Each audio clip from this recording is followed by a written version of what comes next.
അസ്സാം വലൈക്കും. അമാനോസ് കിച്ചണിലേക്ക് എല്ലാവർക്കും സ്വാഗതം. എല്ലാവർക്കും സുഖമല്ലേ?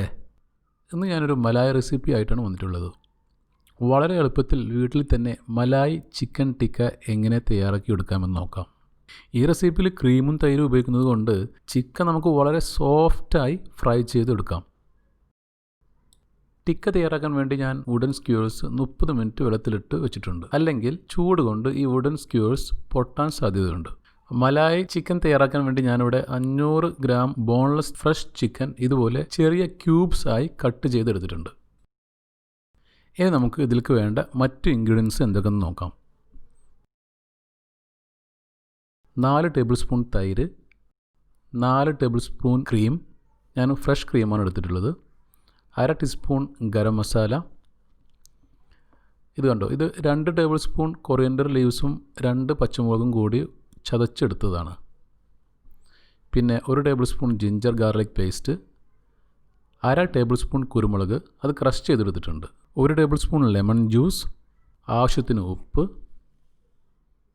അവസാനമായി മാരിനേറ്റ് ചെയ്തതിന് ശേഷം ഫ്രൈ ചെയ്യുന്നതിന് മുമ്പ് ചിക്കനിൽ മിക്സ് ചെയ്യാൻ വേണ്ടി 1 ടീസ്പൂൺ കോൺഫ്ലവറും 1 ടേബിൾ സ്പൂൺ ഓയിലും എടുത്തു വച്ചിട്ടുണ്ട്.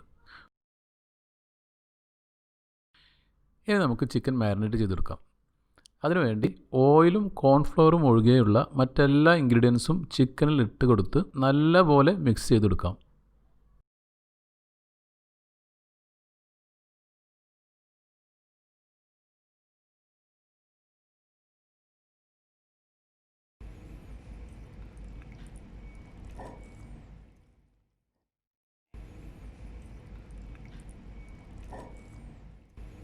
ഇത് കണ്ടോ, എല്ലാ മസാലകളും ക്രീമും ഇതുപോലെ ചിക്കനിൽ നല്ലതുപോലെ യോജിച്ച് വന്നിട്ടുണ്ട്. പാൻ ഫ്രൈ ചെയ്യുന്നതിന് മുമ്പ് നമുക്ക് ഇനി ഈ മാരിനേറ്റ് ചെയ്ത ചിക്കൻ ഫ്രിഡ്ജിൽ മിനിമം 1 മണിക്കൂർ വെക്കാം. നിങ്ങൾക്കിത് വേണമെങ്കിൽ കൂടുതൽ സമയം വെക്കാം കേട്ടോ. എത്രയും സമയം കൂടുതൽ വെക്കുന്നു അതിനനുസരിച്ച് ഈ ഇൻഗ്രീഡിയൻസ് എല്ലാം ചിക്കനിൽ നല്ലതുപോലെ ബൈൻഡ് ചെയ്ത് ഫ്രൈ ചെയ്യുമ്പോൾ സോഫ്റ്റ് ആയി കിട്ടും നമുക്ക്. അപ്പോൾ നമ്മുടെ ചിക്കൻ ഇപ്പോൾ നന്നായി മാരിനേറ്റ് ചെയ്ത് വന്നിട്ടുണ്ട്.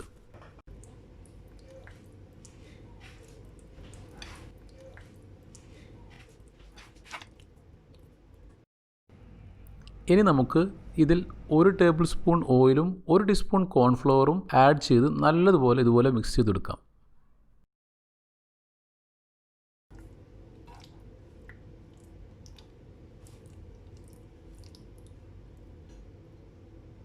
ഇനി നമുക്ക് മാരിനേറ്റ് ചെയ്ത ചിക്കൻ ഇതുപോലെ സ്ക്യൂറിൽ കുത്തിയെടുക്കാം കേട്ടോ.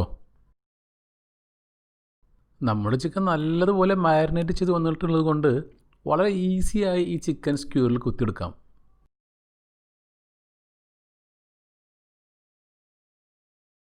ബാക്കിയുള്ള ചിക്കൻ ക്യൂബ്സ് എല്ലാം ഇതുപോലെ നമുക്ക് സ്ക്യൂറിൽ കുത്തിയെടുക്കാം. കണ്ടില്ലേ? അപ്പോൾ നമ്മുടെ സ്ക്യൂർസ് എല്ലാം റെഡി ആയിട്ടുണ്ട്. ഇനി നമ്മളിത് ഗ്രിൽ പാൻ ഫ്രൈ ആണ് ചെയ്യാൻ പോകുന്നത്. അതിനുവേണ്ടി ഞാൻ മൂടിയുള്ള ഗ്രിൽ പാനാണ് എടുത്തിട്ടുള്ളത്. പാൻ ചൂടായതിനു ശേഷം അതിൽ 1 ടേബിൾ സ്പൂൺ ഓയിലും 1/2 ടീസ്പൂൺ ബട്ടറും ഇട്ട് കൊടുക്കാം. എന്നിട്ട് അതിനെ നല്ലതുപോലെ സ്പ്രെഡ് ചെയ്ത് കൊടുക്കാം.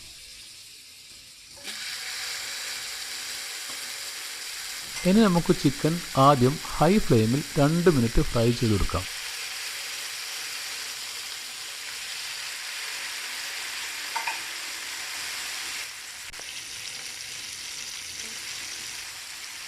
രണ്ട് മിനിറ്റ് ഹൈ ഫ്ലെയിമിൽ ഒരു സൈഡ് ഫ്രൈ ചെയ്തതിന് ശേഷം നമുക്ക് അതിനെ ഫ്ലിപ്പ് ചെയ്ത് തുടങ്ങാം.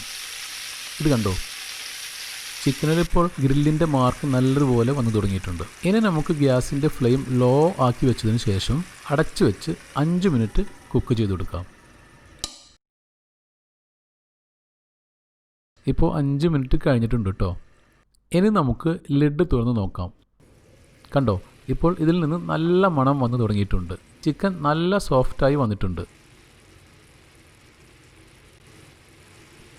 ഇനി നമുക്ക് ഗ്യാസ് ഹൈ ഫ്ലെയിമിൽ വെച്ച് ഇതിലെ വെള്ളം വറ്റുന്നത് വരെ ഈ ചിക്കൻ തിരിച്ചും മറിച്ചും ഇട്ട് കൊടുത്ത് 5 മിനിറ്റ് ഹൈ ഫ്ലെയിമിൽ ഡ്രൈ ആയി ഫ്രൈ ചെയ്തെടുക്കാം. ഇത് കണ്ടില്ലേ, നമ്മുടെ ചിക്കൻ നല്ലതുപോലെ ഇപ്പോൾ ഗ്രില്ലായി വന്നിട്ടുണ്ട്. നല്ല സോഫ്റ്റ് ടെക്സ്ചറാണ് കേട്ടോ.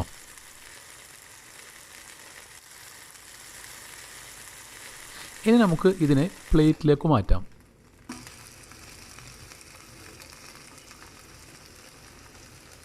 അങ്ങനെ നമ്മുടെ സോഫ്റ്റ് ആൻഡ് ക്രീമി ആയ ചിക്കൻ മലായ് ടിക്ക തയ്യാറായി വന്നിട്ടുണ്ട്. അപ്പോൾ നിങ്ങളും ഇത് വീട്ടിൽ ട്രൈ ചെയ്ത് നോക്കണം കേട്ടോ. ഇപ്പോൾ കണ്ടില്ലേ, നമ്മൾ എത്ര ഈസി ആയിട്ടാണ്, അതും ചാർക്കോളോ ഓവനോ ബാർബിക്യോ ഒന്നുമില്ലാതെ വെറും ഗ്യാസും പാനും വെച്ച് മലായ് ചിക്കൻ ടിക്ക വീട്ടിലുണ്ടാക്കിയത്. ഇത് കിടിലൻ തന്നെ. ഈ റെസിപ്പി നിങ്ങൾക്ക് ഇഷ്ടമായി എന്ന് കരുതുന്നു. ഈ വീഡിയോ ഇഷ്ടമായാൽ ലൈക്കും സബ്സ്ക്രൈബ് ചെയ്യാനും ഇഷ്ടമായില്ലെങ്കിൽ ഡിസ്ലൈക്ക് ചെയ്യാനും മറക്കരുത്. ഇനി വീണ്ടും ഇതുപോലെ ഒരു വ്യത്യസ്തമായ റെസിപ്പിയുമായി വരുന്നതുവരെ this is Amano's kitchen signing of.